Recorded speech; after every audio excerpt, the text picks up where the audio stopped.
Hello everyone, myself Neeraj Bharadwaj, Faculty of Geography at Perfection IAS।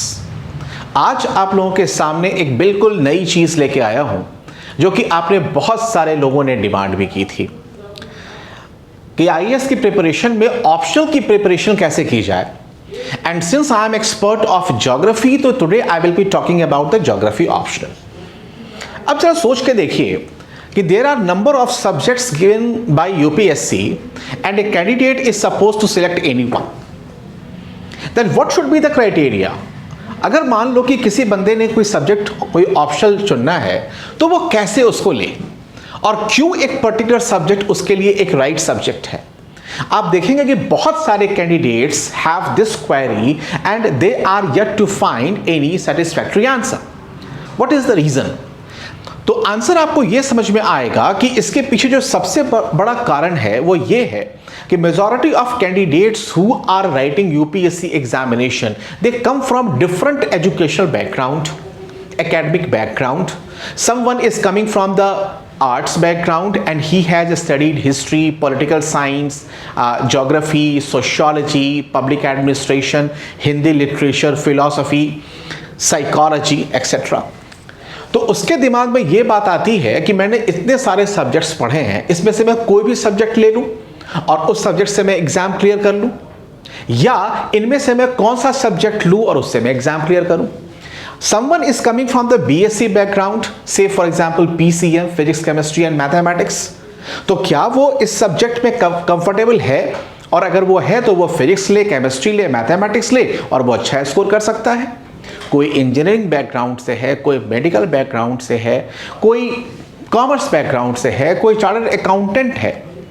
तो अगर आप इस बात को लेके काफ़ी गंभीर हैं और अगर आपकी ये सोच बनी है कि चूंकि ये मेरा एक एजुकेशनल बैकग्राउंड है और इसलिए मुझे ये सब्जेक्ट लेना चाहिए, तो फिर तो आपके दिमाग में कोई भी कंफ्यूजन नहीं है।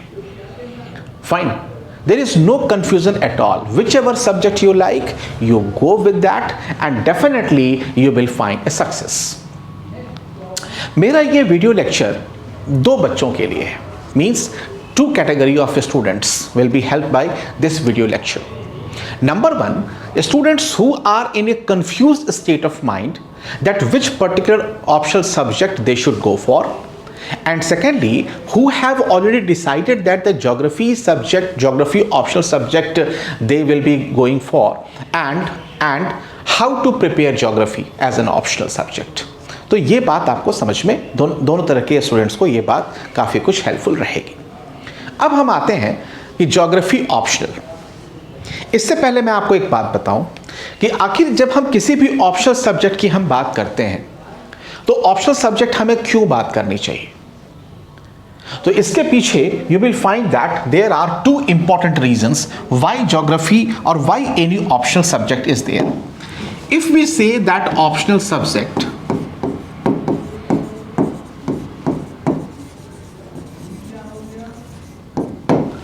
सब्जेक्ट इज देयर, तो every optional subject has a weightage of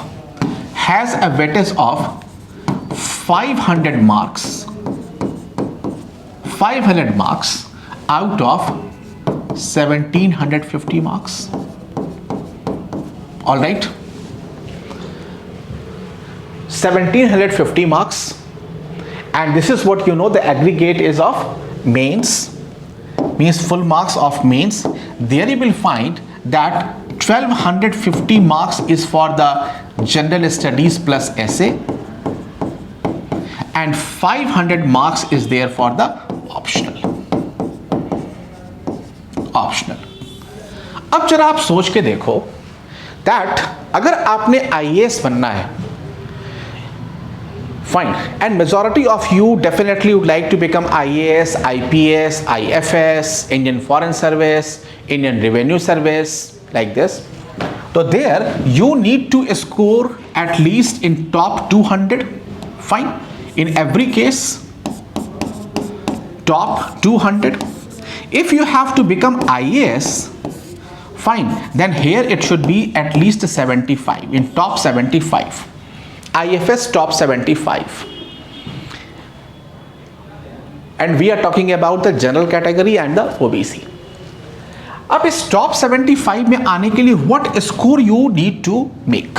अब आप देखिए, आपके पास जनरल स्टडीज के सबसे पहला पेपर है ऐसे, secondly is GS1, GS2, 3 and 4। हम इस तरीके से बात करते हैं। तो आप देखिए कि अगर मान लीजिए कि ऐसे में your score, one average candidate और से the good candidate, he scores 125 here.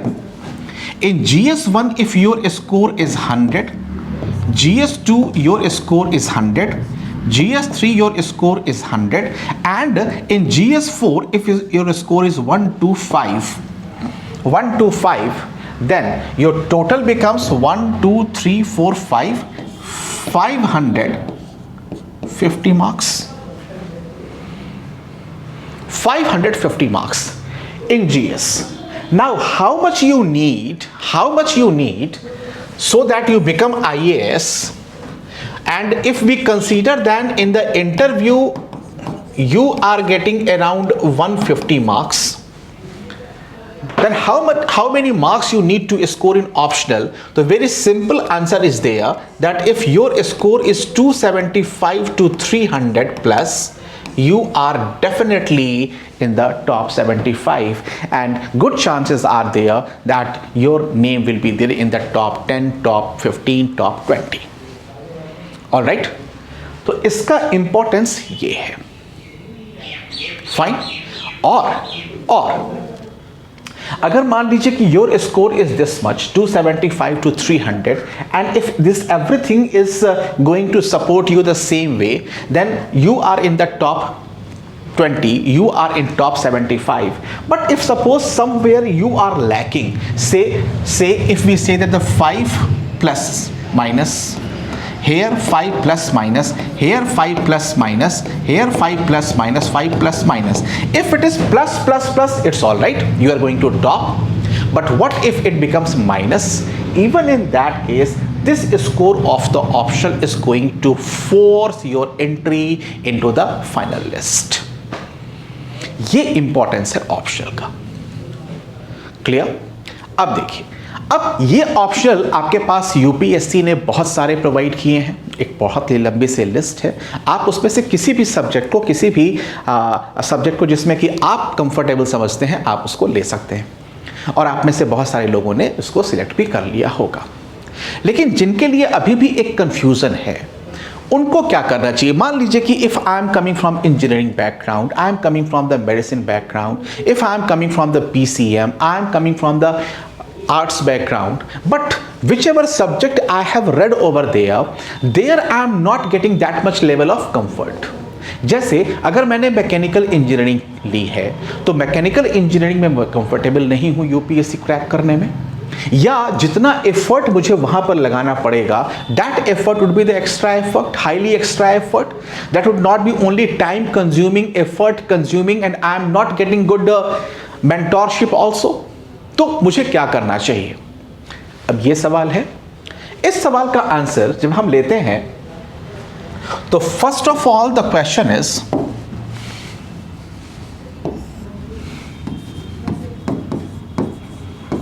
How to select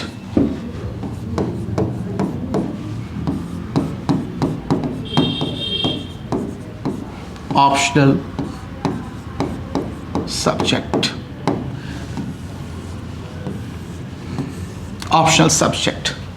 How to select optional subject? Then there are few criteria. If you follow them, it would be very easy. Number one,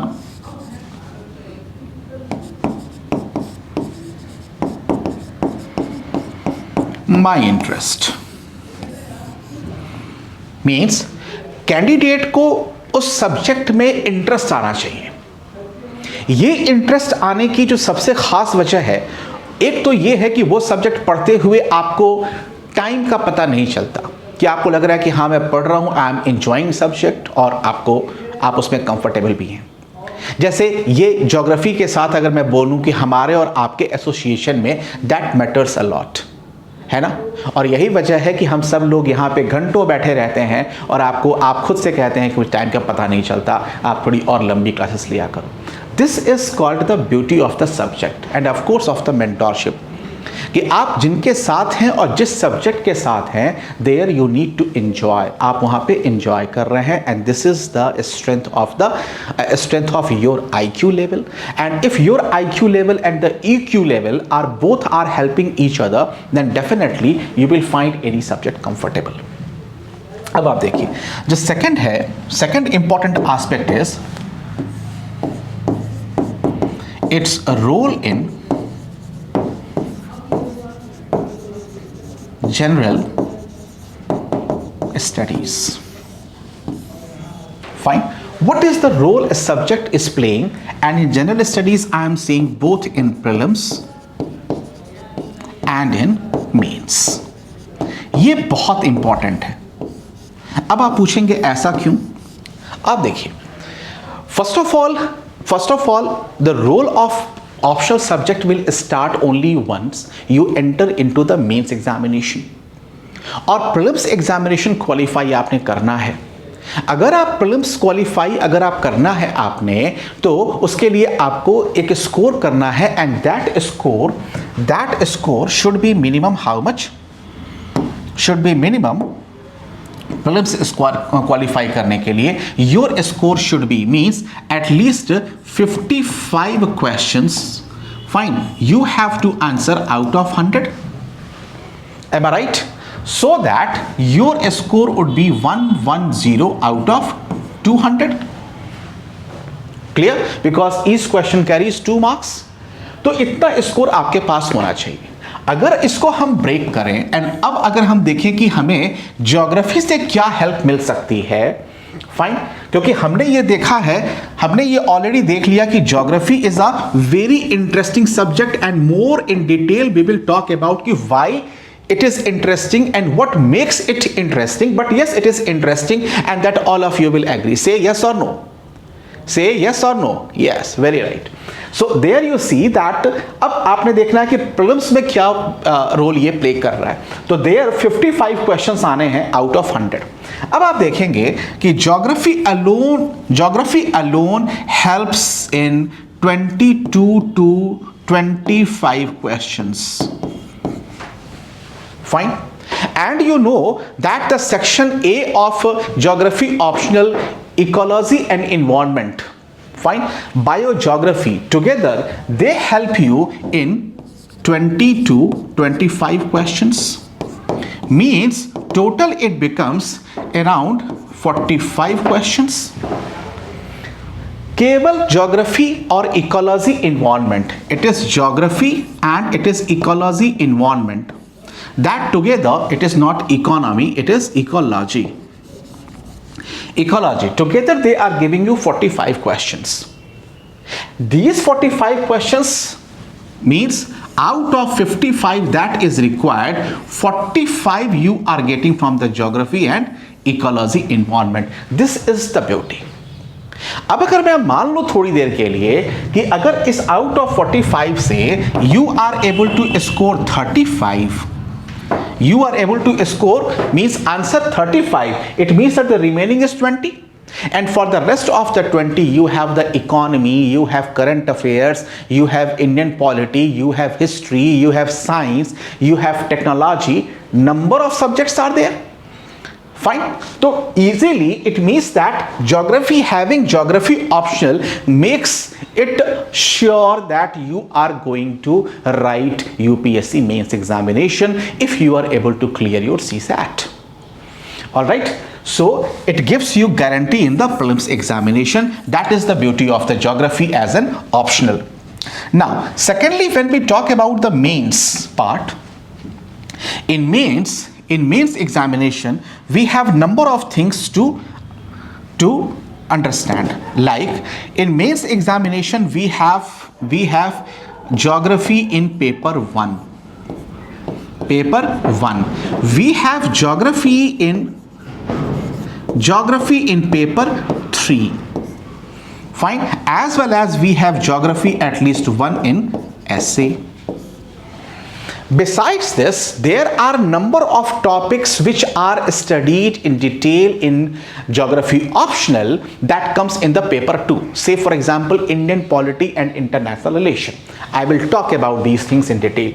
So geography 1, here around you have 8 questions every year, and that means around 100 marks. And in the paper 3, at least 4 questions, and that is around 50 marks. And one essay it means around 125 marks. You will find that together these are approximately 300 marks out of 1250. That is around 25%. Clear? This is the role of geography.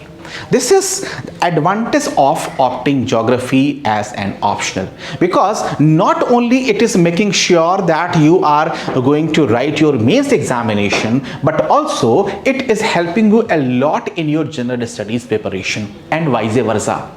Whatever preparation you are making for your general studies, with little addition of the advanced information and the case studies, you can write your answers up to the mark, and you can write your answer in such a way that it goes beyond the category of average answer.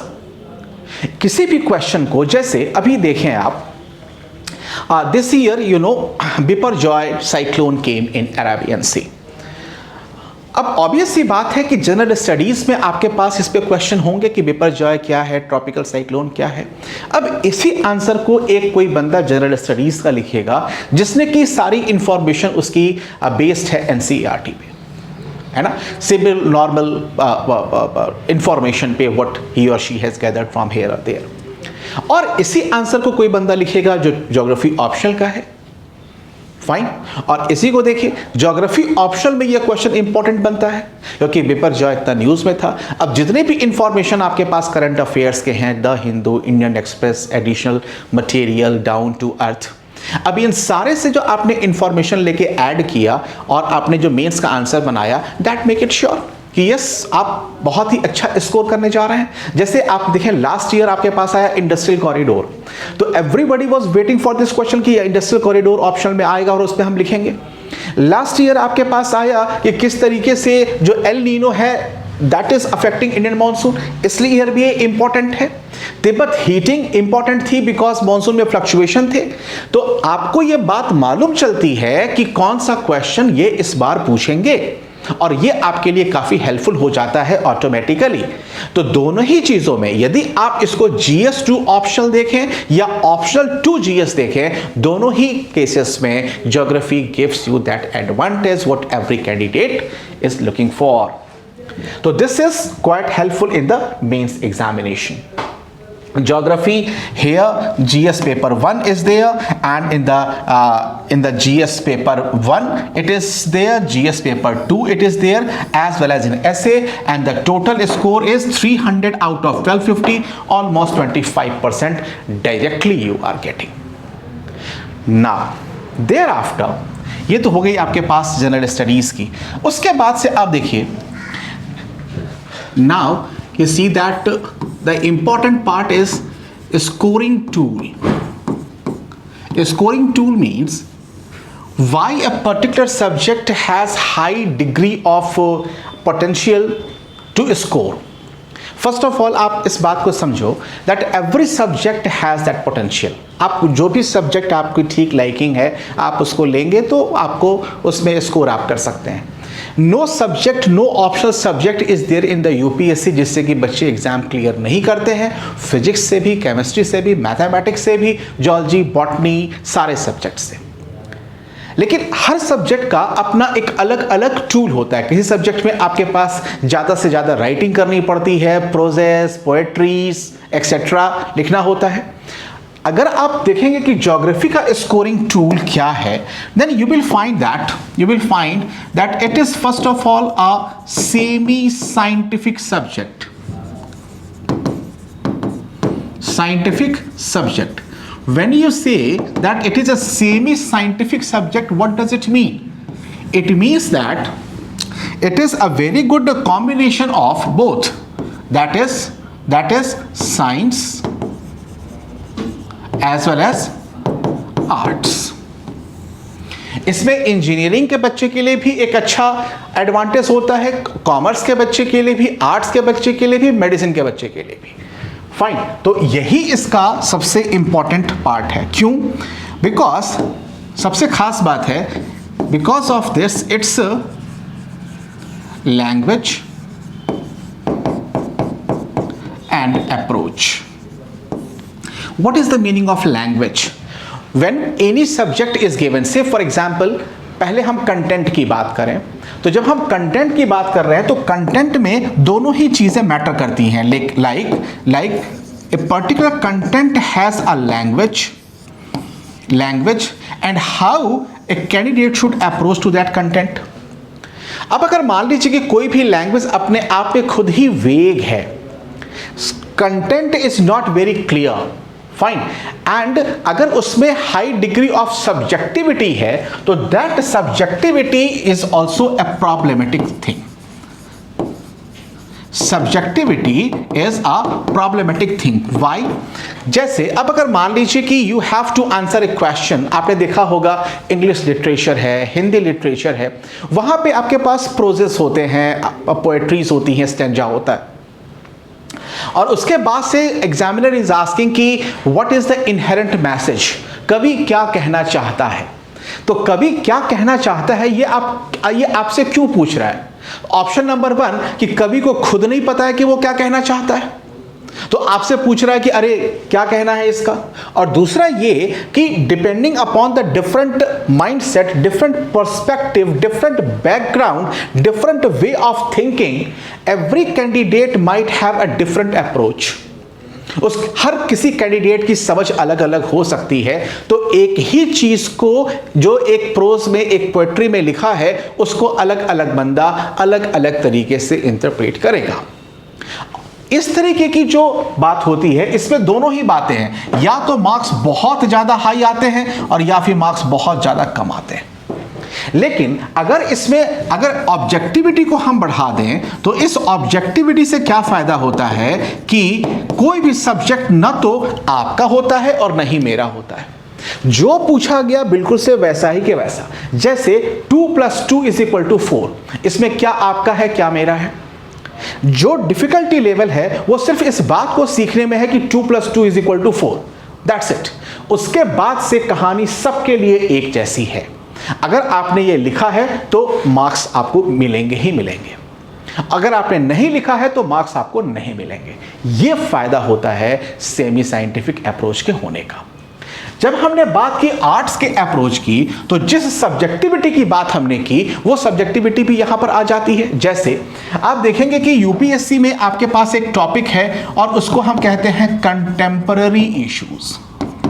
अभी आप देखिए जरा कि बहुत सारी अभी incidences आप लोगों ने देखा होगा यूट्यूब पे वीडियोस वगैरह में कि जो उत्तराखंड है, जिसको कि हम देवभूमि कहते हैं, वहाँ पे बहुत सारे टूरिस्ट पहुँचे और उनके पहुँचने से केदारनाथ में, बद्रीनाथ में, देहरादून में, शिमला, मसूरी में, इन सब जगह पे प्रॉब्लम क्रिएट होने लग गई.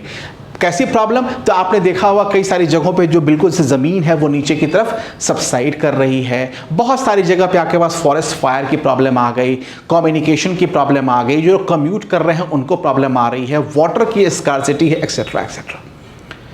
अब आपसे अगर पूछा जाए कि हमें इस प्रॉब्लम को सॉल्व करने के लिए क्या करना चाहिए, तो ये सब्जेक्टिविटी है.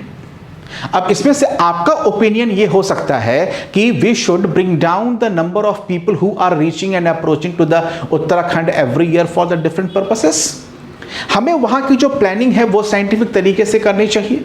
जो इंफ्रास्ट्रक्चरल डेवलपमेंट हो रहा है उस डेवलपमेंट को हम बेटर करें, है ना. लोगों में अवेयरनेस को बढ़ाएं और ये भी हम समझाएं कि जब पीक पीरियड आ रहा है पिलग्रिमेज का, तो भी जो rest of the population which is residing outside Uttarakhand, जैसे हम लोग हैं दिल्ली के, उत्तर प्रदेश, बिहार, हरियाणा के, तो एक सिस्टमैटिक वे में एक बनाया जाए कि कितने लोग ही अलाउड होंगे उत्तराखंड में. क्योंकि जो इकोसिस्टम है वो तो फ्रेजाइल है। फाइन, अगर हम वहाँ पे प्रेशर बढ़ाते चले जाते हैं तो इससे लॉन्ग रन में प्रॉब्लम ही आएगी, इससे कोई सॉल्यूशन नहीं मिलेगा। अब ये जो चीज़ है इसको हम कहते हैं सब्जेक्टिविटी। ऐसे ही आप देखेंगे ड्राउट, ऐसे देखेंगे फ्लड, ऐसे देखेंगे deforestation, social forestry, fine, disaster management, ये सारे के सारे जो टॉपिक्स हैं ये टॉपिक्स आप में सब्जेक्टिविटी के लिए अलाउ करते हैं। ऐसे ही सेटलमेंट है, पॉपुलेशन ज्योग्राफी है, पॉपुलेशन ग्रोथ है, ग्रोथ थ्योरीज़ हैं, क्या इंडिया में पॉपुलेशन कंट्रोल होना चाहिए, पॉलिसी होनी चाहिए, वगैरह वगैरह, सब्जेक्टिविटी है। तो इसलिए I said that it has a very good blend of both science as well as the arts. आखिरी में when we talk about the tools, तो यहाँ पे दो बातें और भी हैं। नंबर वन कि one is the language and that language is a scientific, fine, that language is to the point, to score high, and secondly we can make the use of diagram, we can make the use of map, we can make the use of graph। तो graph, diagram, map, इन सब के use से हम इसकी score को और ज़्यादा high कर सकते हैं। एक ही बात कही गई है, दोनों लोगों ने एक ही बात कही। जैसे एंथ्रोपोलॉजी में आप देखें कि आपको पढ़नी है ट्राइब्स के बारे में, say for example tribes of India, tribes of north east, and there you are talking about the Garo tribes, Khasi tribes, Meitei tribes, Manipuri tribes, Naga tribes, Mizo tribes, और आपने ट्राइबल प्रॉब्लम से आपने बातें लिखी। एग्जैक्टली यही क्वेश्चन आपके पास ज्योग्राफी में आता है। तो जब ज्योग्राफी में ये सब्जेक्ट आ रहा है, ये यही टॉपिक आ रहा है, तो आप उसको कैसे प्रेजेंट करते हैं? तो आपने नॉर्थ ईस्ट का एक मैप बनाया, उसमें Mizo tribes, Khasi tribes, Meitei tribes, इन सब का आपने लोकेशन दिखाया, कहाँ कहाँ पर ये है, डिस्ट्रीब्यूशन दिखाया। Obviously you are not making a very great effort, but even then your score is better than the subject in which you are simply using the language. इसी तरीके से अगर हमारे पास एजुकेशन का डाटा यूज़ करना है तो वो डाटा हम बना सकते हैं। अब यहाँ पे एक बड़ा कॉमन सा सवाल आता है कि सर इतना सारा डाटा हम याद कैसे रखेंगे?